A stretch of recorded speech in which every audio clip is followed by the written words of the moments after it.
Sa isang hapunan ng pamilya tuwing weekend, biglang inihagis ng aking madrasta ang tinidor sa mesa, humarap sa akin at sumigaw, "Ibigay mo na ang kwarto mo sa nakababatang kapatid mo o kaya'y mag-impake ka ng mga gamit at umalis na." Hindi siya kumuhit. Sumigaw siya mismo sa gitna ng hapunan na tinulungan kong bayaran sa isang bahay na buong buhay na pinaghirapan ng aking yumaong mga magulang. Nakatingin sa akin ang madrasta nang may mapang-akit ng ngiti, habang ang anak niyang lalaki ay nakaupo sa tabi niya, tahimik na ngumingiti na parang nanalo na. Nabura na ang alaala ng yumaong ama ko sa mga dingding, pinalitan ng kanilang kasakiman. Walang nagtanggol sa akin, walang nagsalita. Pero ako, si Felicia Santos, isang 27 taong gulang na financial analyst, ay hindi umiyak.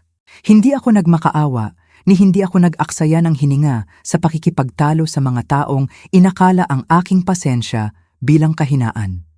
Sa halip, huminga ako ng malalim, ibinaba ang kubyertos, at tumayo ng tuwid ang likod. "Sige," sabi ko ng mahinahon. "Mag-i-impake na ako." Akala nila, itinatapon nila ako sa kalye.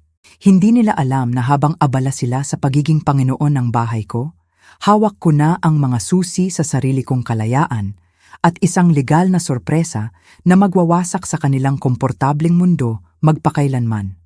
Kung nasisiyahan ka sa matinding drama ng pamilya tungkol sa paghihiganti at paggalang sa sarili, paki-subscribe at i-on ang notifications para hindi makaligtaan ang susunod na episode. 3 araw ang lumipas, tinatamasa ko na ang bagong bahay ko sa tahimik na burol habang sila ay makakatanggap ng malaking gising. Binalot ng malamig na hamog ng gabi sa Quezon City ang kotse ko habang sinimulan ko ang makina at umalis mula sa lumang bahay. Ang ulan ay naging tuloy-tuloy na ambon sa windshield, sumasalamin sa tahimik na galit na gumugulo sa loob ko habang nagmamaneho sa madilim na mga kalye patungo sa downtown.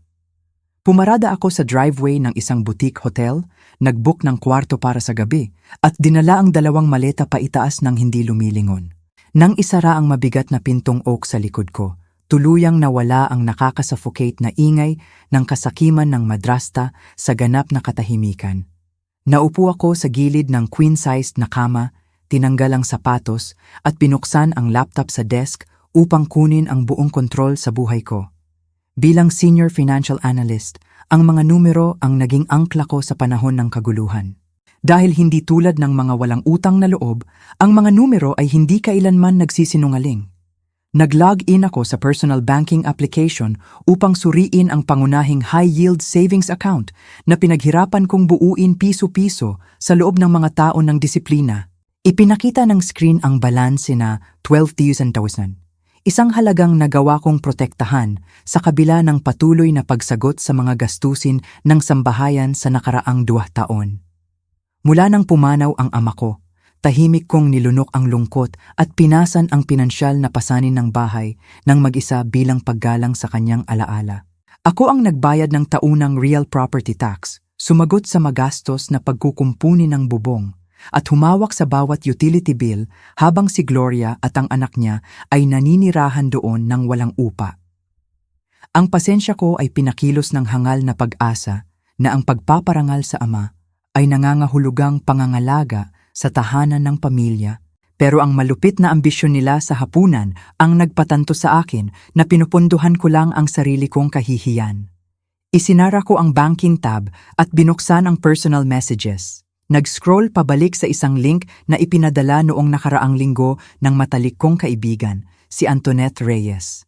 Isa siyang licensed real estate consultant na buwan-buwan nang nambubuyo sa akin na itigil ang pagsasakripisyo ng kalayaan para sa mga taong tinitingnan ako bilang bank account lang. Nakalakip sa mensahe niya ang listing ng isang kaakit-akit na 2-story cottage na nakatago sa tahimik na burol ng Antipolo. Tinitingnan ngayon ang high-resolution na mga larawan sa ilalim ng malabong ilaw ng hotel room. Ang mapayapang kapaligiran ay parang santuwaryo na tumatawag sa pangalan ko. Tinap ko ang pangalan ni Antoinette at nag-type ng mabilis na mensahe na hinihiling na ischedule ang private walkthrough ng property sa Antipolo kinabukasan. Sumagot siya agad, kinukumpirma na ang listing agent ay malapit na kasamahan at maaari naming suriin ang bahay ng oil washer ng umaga. Isang malalim na pakiramdam ng ginhawa ang bumalot sa akin habang isinasara ang laptop at naglalakad patungo sa bintana, pinagmamasdan ng ulan na nagpapadulas sa pavement sa ibaba. Sa unang pagkakataon sa loob ng mga taon, hindi na ako nagpaplano ng kinabukasan batay sa pangangailangan ng mga taong kinuha ang aking kabutihang loob. Bukas ng umaga, gagawin ko ang unang konkretong hakbang tungo sa sarili kong santuwaryo, iiwan sina Gloria at ang mayabang niyang anak na harapin ang malupit na realidad ng kanilang kasakiman.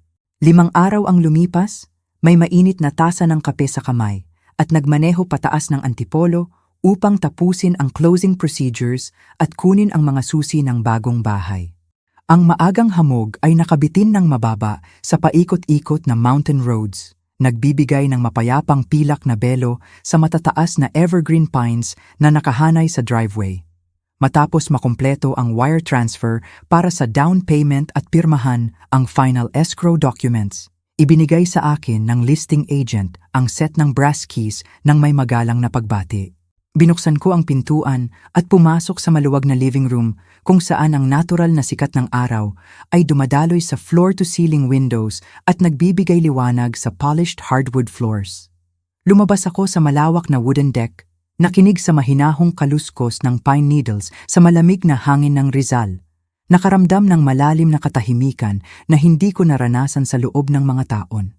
Sa unang pagkakataon mula nang pumanaw ang ama, nakaramdam ako ng seguridad sa isang lugar na ganap na akin, malayo sa patuloy na paghatol at nakakasuffocate na hinihingi ng dating sambahayan.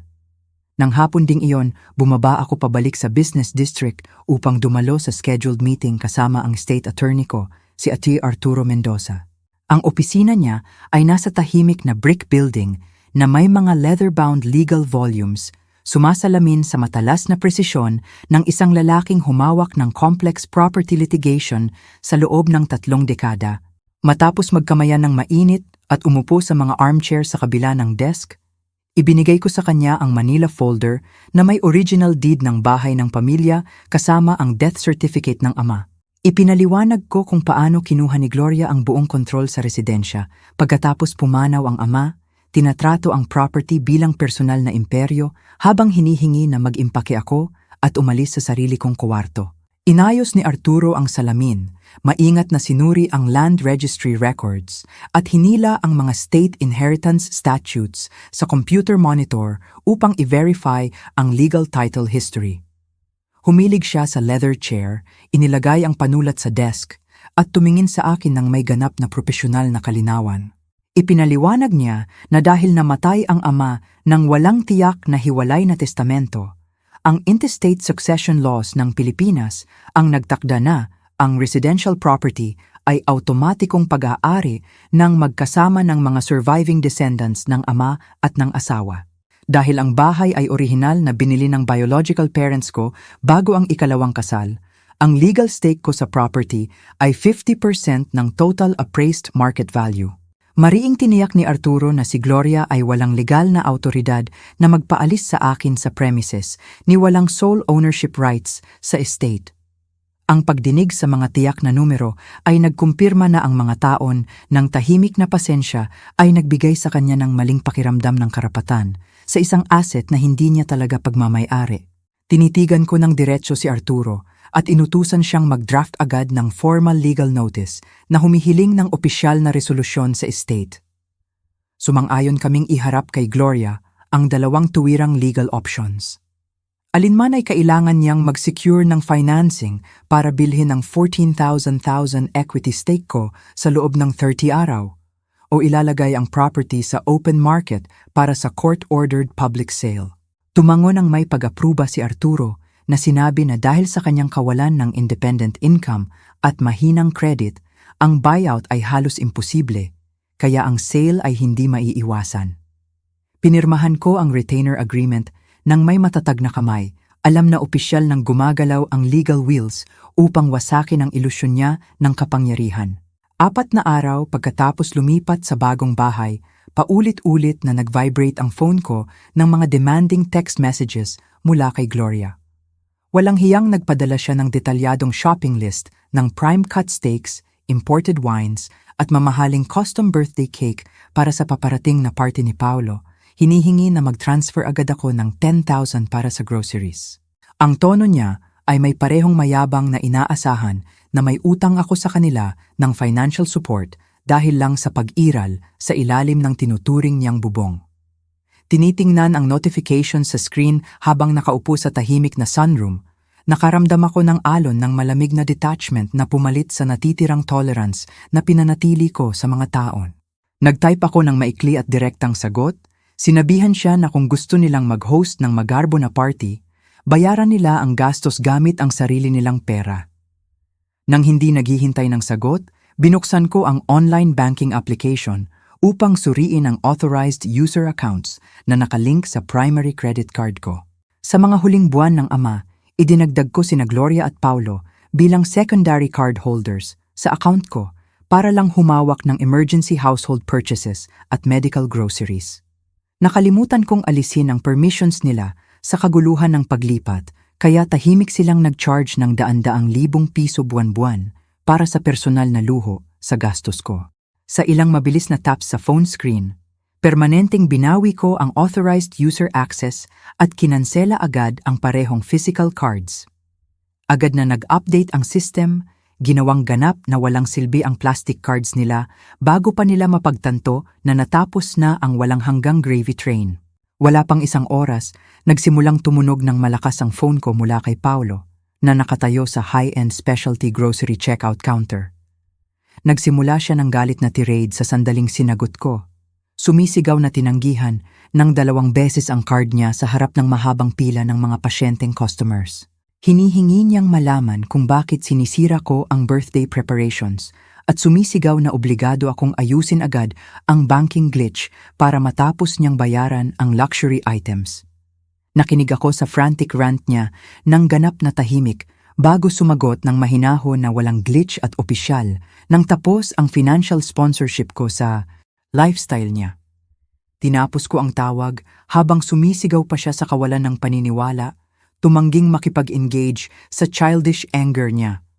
Sa loob ng ilang minuto, tumawag si Gloria ng may boses na nanginginig sa matinding galit. Inaakusahan akong malupit at walang utang na loob na anak sa magulang. Sinusubukang hiyain ang pamilya niya. Sumigaw siya na iniwan ko ang household responsibilities at nagbanta na tatawag sa local police department upang i-report ako sa pag-desert ng property nang hindi nagbabayad ng fair share ng mortgage at utilities. Naglabas ako ng malambot at amused na tawa sa telepono. Pinaalalahanan siya na wala akong legal na obligasyon na punduhan ang living expenses niya o magbayad ng upa para sa bahay na pinipilit akong paalisin. Mariing sinabi ko sa kanya na ang bahay ay pag-aari ng estate ng yumaong mga magulang ko at hindi personal treasury niya, at dapat niyang gamitin ang oras sa paghahanda sa realidad sa halip na magbanta ng bogus police reports. Ibinitaw ko ang telepono bago pa siya makapagsimula ng isa pang round ng banta. Tinatago ang formal legal notice na ihahatid ni Arturo sa front porch niya ng hapon ding iyon. Sa isang maulang Huwebes ng hapon, habang marahang tumatama ang ulan sa salamin ng bintana, opisyal na naihatid ang certified mail mula sa opisina ni Attorney Arturo ng direkta sa mga kamay ni Gloria. Ang notice ay naglatag ng mahigpit na 30 araw na deadline na nangangailangan sa kanya na mag-tender ng full cash buyout ng equity ko o sumang-ayon na ilagay ang suburban home sa open real estate market para sa immediate public liquidation. Sa pagbasa ng legally binding summons na nakadraft sa professional law firm stationery, naranasan ni Gloria ang biglaang pagbagsak ng komportableng fiction na itinayo niya bilang sole mistress ng bahay. Mabilis na pumasok ang malupit na realidad ng financial situation niya nang mapagtanto niyang imposible ang pag-secure ng mortgage loan mula sa anumang commercial lending institution. Dahil buong taon na umasa sa kabutihang loob ng ama ko nang walang steady employment, ang credit history niya ay halos wala, at ang debt-to-income ratio ay bagsak sa bawat standard underwriting criteria. Bukod pa rito, ang ganap na kawalan ng kita ni Paulo at ang recent academic troubles niya ay nangangahulugang zero financial assistance para sa refinancing ng existing debt. Kung wala ang regular salary ko, Ang pagbabayad ng property taxes at monthly upkeep ay naging nakakatakot na prospect ng forcible displacement mula sa maluwag na residensya na hindi niya kayang panatilihin ng mag-isa. Mabilis na pinalitan ng panik ang dating kayabangan habang buong gabi siyang nagtangkang makipag-ugnayan sa akin sa pamamagitan ng dos-dosenang desperate phone calls at frantic voice messages. Ang dating agresibong tono ay natunaw sa umiiyak na pakiusap. Nagmamakaawa na sagutin ko ang receiver para pag-usapan ang tinawag niyang unfortunate family misunderstanding. Nag-iwan siya ng rambling messages na nangangako na kusang kukuha si Paolo ng mas maliit na kwarto at nagsisikap na dapat nating lutasin ang domestic matters ng pribado sa halip na isali ang malamig na legal professionals. Nakaupo ng mapayapa sa covered porch ng cottage sa Antipolo habang pinagmamasdan ang ulan na nagmimist sa forest canopy, nakinig ako sa recorded voice notes niya nang walang kahit isang shred ng guilt or hesitation. Sa Biyernes ng hapon, napagtanto na hindi nagbubunga ang tearful voicemails. Nagpadala siya ng humble text message na nagmamakaawa ng face-to-face meeting sa anumang lokasyon na pipiliin ko. Inangkin niya na kung makakaupo lang tayo ng magkasama sa kape, makakagawa tayo ng sensible arrangement na magpapanatili sa sambahayan nang hindi dinadala ang estate sa public auction. Naghintay ako ng ilang oras bago mag-type ng maikling sagot, sumasang-ayon na makipagkita sa kanya kinabukasan sa isang busy public coffee shop sa downtown Manila. Gayunpaman, tahasan kong binigyang diin sa mensahe na ang encounter na ito ay hindi informal chat. Ipinaalam sa kanya na sasamahan ako ng legal representative upang matiyak na ang bawat talakayan ay mahigpit na nakaayon sa binding statutory procedures. Sa Sabado ng umaga, ang hangin sa loob ng masikip na coffee shop ay naging nakaka-suffocate habang nakaupo sina Gloria at Paulo sa kabila namin ni Atiron Arturo. Sa sandaling umupo kami sa wooden chairs, nagsimula si Gloria ng tearful performance. Pinupunasan ng mata ng napkin habang malakas na inaakusahan akong walang utang na loob na anak na nagtatapon sa grieving stepmother sa malamig na kalye. Ang mga patron sa malapit na mesa ay napalingon pero nanatiling ganap na unflappable si Arturo, mahinahong binuksan ang leather briefcase at inilatag ang official land title documents kasama ang taon-taong bank statements sa mesa. Methodically niyang ipinaliwanag na personal kong pinunduhan ang libu-libong piso sa property maintenance habang may fully recognized half-ownership stake sa estate. Habang inihahain ni Arturo ang court-certified appraisal records, ang theatrical weeping ni Gloria ay natunaw sa stunned silence.